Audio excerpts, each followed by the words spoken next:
Compass for February 24th. I'm Savannah Philpott. And I'm Lexi Bowling. Thanks for joining us for the latest news from the CFI as well as North and South Laurel High Schools. On February 17th, reporters Peyton Smoot and Brody Cottingen visited Miss Lawson's engineering class to see her students' progress on the construction and coding of their own Mars Rovers. Last Friday, we visited the seniors in the engineering program to see their progress on their Mars rover. Groups in the project were responsible for building, coding, and driving their own rovers around an obstacle course to collect numerous water samples. Students were then graded on how well the rover could avoid the obstacles. Yet how did the students first go about building the robots? We were getting the parts that we needed out of our engineering boxes to complete the rover. After getting their parts, the students were responsible for the construction of the rover in order to make it capable of completing the course. They gathered the parts together and built the rover themselves to their own designs. But what was the most challenging part of the project? Definitely finding the parts. Yeah, the parts were scattered everywhere. After getting their parts together and building the rover, students then had to code and program the rover to perform tasks, move about throughout the obstacle course. If programmed correctly, the rover would be able to go through the course without hitting any obstacles. The coding was hard because it's hard to tell the robot what to do, and sometimes it doesn't respond to how you want it to, especially with sensors. Sensors are awful. This is Peyton Smoot and Brody Cottingen reporting for the Compass. Have you ever thought of shaving as a necessary medical skill? Turns out that is a skill our health science students need to learn, and they had a unique patient to test their skills on. That patient is none other than our principal, Dr. Davis. On Thursday, February 16th, seniors in the health science program learned about shaving patients in the long-term care lab. Make sure it's wet. Students learned how to properly hydrate the face, apply shaving cream, use a razor, wash the face, and apply aftershave. This is an important skill for nurses and care technicians working in long-term care facilities such as nursing homes and hospitals.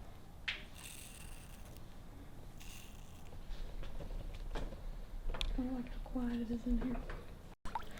To wash off your.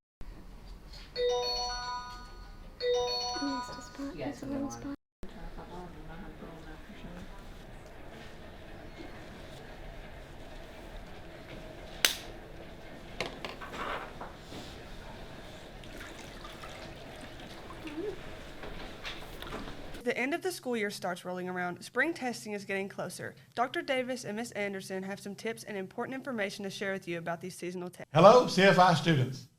I am pleased to share with you some important information about the upcoming assessment program and why it is very important that every student put forth their best efforts. By participating in the assessment program to include the ACT, the KSA, the EOP, and the entry certification exams, you will be able to showcase your knowledge, skills, and abilities as it pertains to being post-secondary ready. Being college and career ready is so very important to help you achieve your post-secondary goals. We know that you are motivated to be successful as you participate in our rigorous programs of study and take academically challenging courses at the CFI. Our counselor, Ms. Anderson, will be sharing some additional information with you that we believe is very helpful as you prepare for the various assessments. It's good to be back and here with you guys again, and I just want to talk a bit about some things that you may or may not be aware of in regards to assessment. One of the first things that comes to mind is post-secondary readiness. We want everyone to graduate post-secondary ready so that colleges and employers, when they see that they know that you have persevered through high school, you've took the extra steps in order to accomplish this over the past 4 years of your high school experience, and it just kind of gives them a secure feeling in knowing that you're prepared for the workforce or to enter into the college realm. So what exactly is that? It's very simple to become post-secondary ready. There are a few ways that you can do that. The first way is by meeting your ACT CPE benchmark, passing a college dual credit course. There are certain approved courses that if you pass those and get the 3 hours of college credit for, that can indicate your post-secondary readiness. Also, if you take an AP exam, and pass that, with a benchmark score, then that can indicate post-secondary readiness.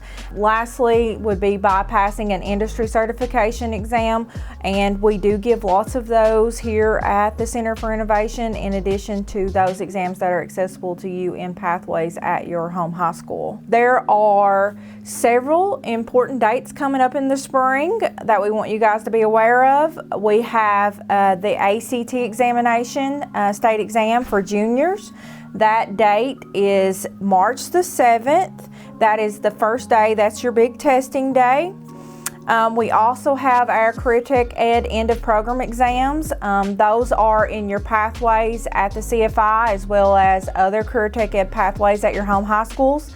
The window for that begins on March the 20th and it runs through the end of the month leading right into spring break.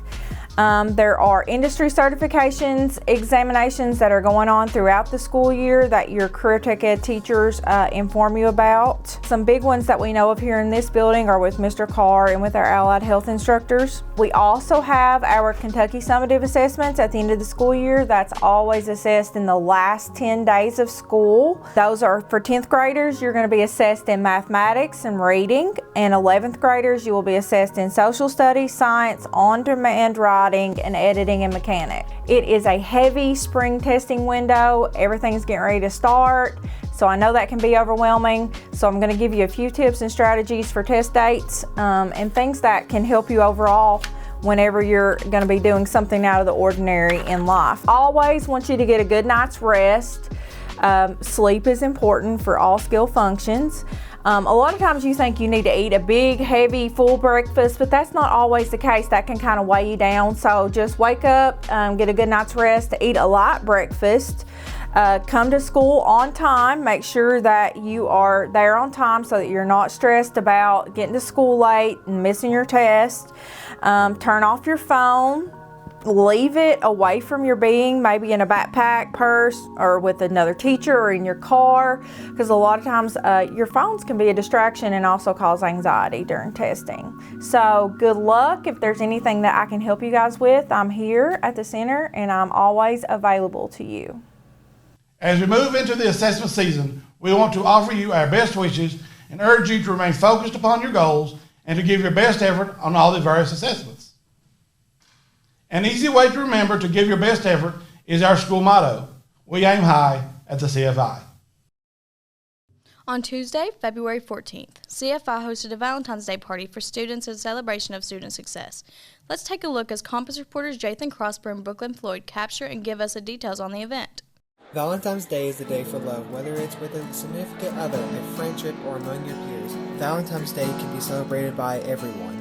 And to celebrate this love-filled holiday at CFI, students were out of class early to have their hard work appreciated. Students can choose from different types of cookies, popcorn, small cupcakes, and drinks. Students were also able to capture some pictures with CFI's very own Cupid. Today we're having a great time celebrating student success. Our student success is important to us. Today we have a Valentine's theme. We love all of our students. We want them to feel welcome and appreciated. And Valentine's is an important day to share with those who you care about and love, to express yourself and tell them how much you love them. Students had a great time socializing with their friends, and we all think and look forward to the other holiday celebrations that the staff at the CFI allow students to enjoy. I am Jathan Crosper reporting for the Compass at the CFI. Did you know that John Quincy Adams had a pet alligator, or that President Garfield could write with both hands at the same time? CFI reporters Kim and Emily went out and asked students some President's Day trivia. Why do we have President's Day? To celebrate President's birthday? Correct. It's George Washington's birthday. Which president was known as Little Magician? John Quincy Adams. That is wrong. It was Martin Van Buren. That is correct. It was Martin Van Buren. Martin Van Buren? That is correct. I don't know. I'm going to take a wild guess and say Van Buren. That was correct. Which president survived an assassination attempt? Ronald Reagan. That is correct. Ronald Reagan. That is correct. That would be Mr. Reagan. That was correct. Which president got stuck in a bathtub? Taft. That is correct. Taft. That is correct. I'm going to guess Taft. That would be correct. Taft. Correct. Who was the only president to be born on July? Andrew Jackson. That is incorrect. It was Calvin Coolidge. Calvin Coolidge. That is correct. Calvin Coolidge? You got them all correct. I'm gonna guess Coolidge. You got them all correct.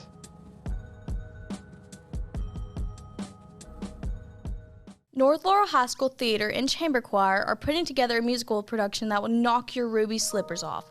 That's right, The Wizard of Oz. The music will be performed once for students on April 24th up until April 28th. This week, both North and South Laurel played in each of their district tournaments. South Laurel defeated Whitley County 56-36 on Tuesday, and North Laurel beat Oneida Baptist Institute on Wednesday. The Jags starting lineup included Colton Rawlings, Gavin Chadwell, Brody Brock, Reed Shepard, and Ryan Davidson. North's point leader for the game, Ryan Davidson, made 100% of his shots and scored 20 points, along with having 7 rebounds and 3 steals. Reed Shepard followed only 1 point behind with 19 points while collecting 7 rebounds, 5 assists, and 5 steals. Brody Brock also had a high-scoring game, finishing with 11 points and 7 rebounds. Chase Keene and Reese Davidson each scored 8 points, all this bringing the Jags out on top, defeating OBI 88-26. The championship game for both brackets is today, with North Laurel playing Clay County and South Laurel playing Corbin.